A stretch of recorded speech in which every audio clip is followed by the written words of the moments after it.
بسم الله الرحمن الرحيم.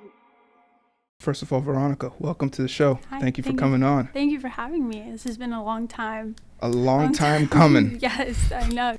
But no, I appreciate you having me on and wanting to hear my perspective on things. Yeah, I appreciate you coming on. Yeah, Very anytime. Cool. How did you what sparked your interest in Islam? It was around when I was 16. I was dating this guy, and I had told him about how I haven't been feeling connected with my religion in years. I mean, years, like, I resented going to church. I felt it as a chore, but I still wanted to be connected to God in some way. I didn't want to be necessarily agnostic, but I definitely wasn't atheist, because everybody else was, because you're like finding yourself or whatever. Why didn't you go the atheist route? I always felt a connection with God. I always felt like there's something out there that I can talk to, you know, that would answer the questions and the uncertainties and the nervousness I had about life, especially being young and the childhood I grew up in being pretty hard. And I don't know, I just felt there's something else, like at the bottom of, like, you know, the stomach, kind of like the intuition, like there has to be something else out there, you know. And that's an Islamic belief, right? Mm-hmm. That we're all innately believers of God. Mm-hmm. It's kind of... It's beautiful. Yeah. Yeah. Do you want to kind of tell me a little bit why did you say your childhood was difficult? We don't have to get into that if you don't want. Parents divorced. Well, parents actually never got married. Parents separated. Mother, not the most stable person. I don't even really talk to her. So I grew up with my single dad. Basically, my dad was a single parent. And, you know, juggling everything with my dad and everything that he was going through with my mom, you know, back and forth between like 3 houses since I was like 14, moving like 8 or 9 times, switching schools all the time, going to court. It's not necessarily the best environment. You know, I had parent models, and I always leaned toward my friends' mothers. Like, I always wanted, like, you know, hey, like, you know, and they were always so welcoming to me. So, you know, I saw other models, and I saw my aunt and then my grandparents as well, so I had them. But Islam really changed my life. It changed my life for the better. It opened not necessarily like doors for like opportunities, but to meet new people, have conversations, for new experiences, and also diving into different cultures. And that's something that I've always loved. I always loved learning about different cultures and different family dynamics, and, you know, obviously different foods. Something like that. But Polish food is not the best. Oh God, I couldn't even tell you. I don't even know what Polish food is. No offense to anybody who's Polish, but no, I met my best friend to this day, Arij, because of Islam. Like, we met because of a Finsta post, and I followed her, and we just started talking. I told her I was Muslim, and she was like, "What? Really?" Yeah, and I was like, "Yeah," and she's like, "You have to come over and meet my family." And, you know, I met her and her little sister, and we have been like best friends since.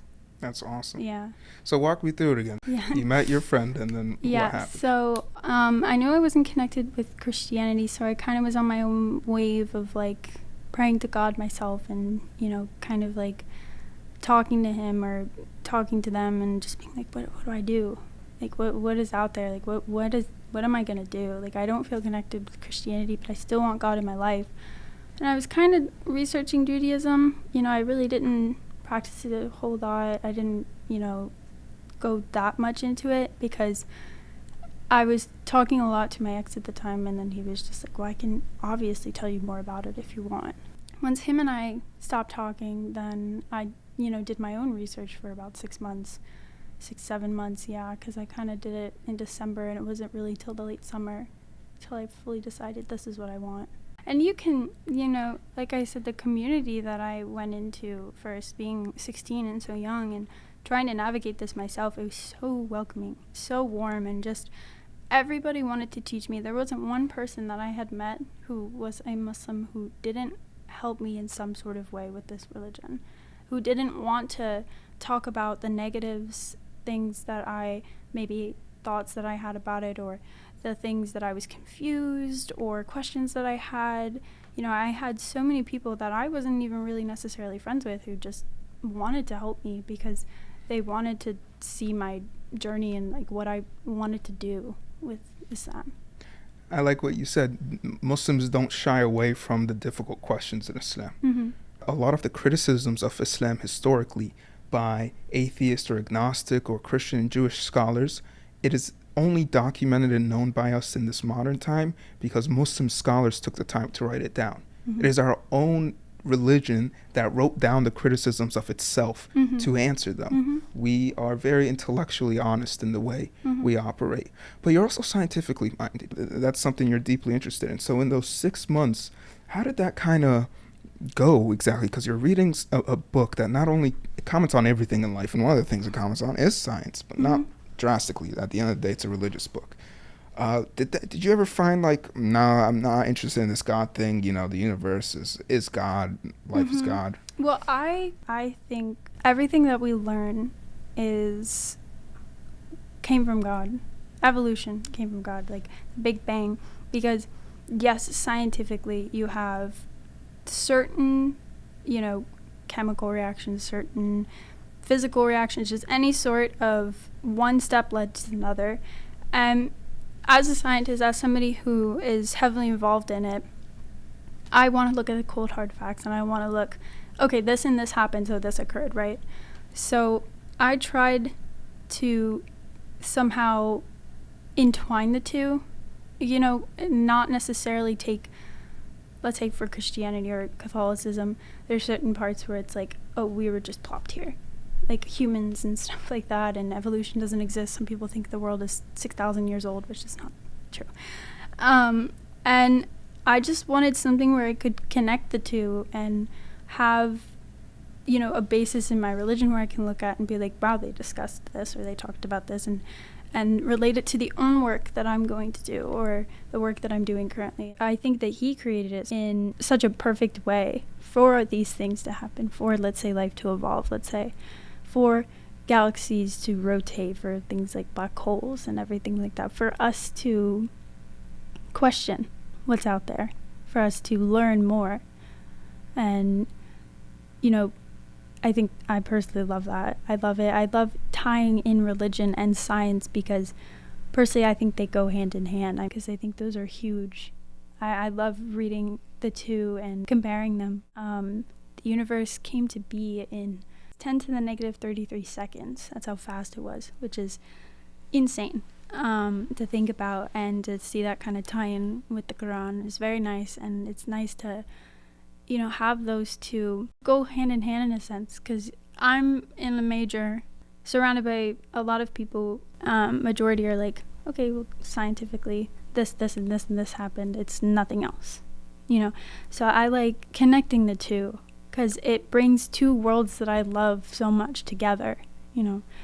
And the whole thing was like we're certainly expanding it. That goes into the Hubble constant and how the universe is expanding and accelerating the further we get away from further we look, faster it's accelerating. When I was growing up Catholic, there was this quote from the Bible that the earth was made in like 7 days, and you know, God brought light and day and all of that. And I was always confused about that as a child. I was always like, how did that, you know, that doesn't sound right. That doesn't seem like that works.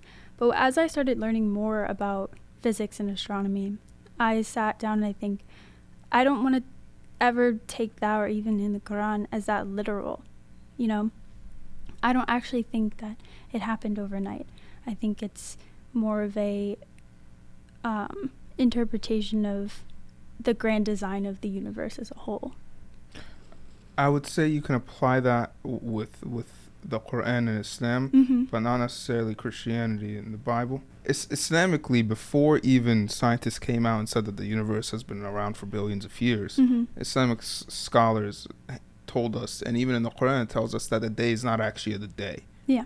But Christian scholars had to actually make that revision after the scientific facts came out. Mm-hmm. While Islamic scholars made that analysis the moment they realized it. They were Mm-hmm. like, oh, 6 days. And then other places Allah says, your days for me 1,000. And then, and 1,000 in Arabic doesn't necessarily mean 1,000. Mm-hmm. So Islamic scholars immediately, 1,000 years ago, were like, this doesn't actually mean 6 days. Yeah. So it's a little different between the two.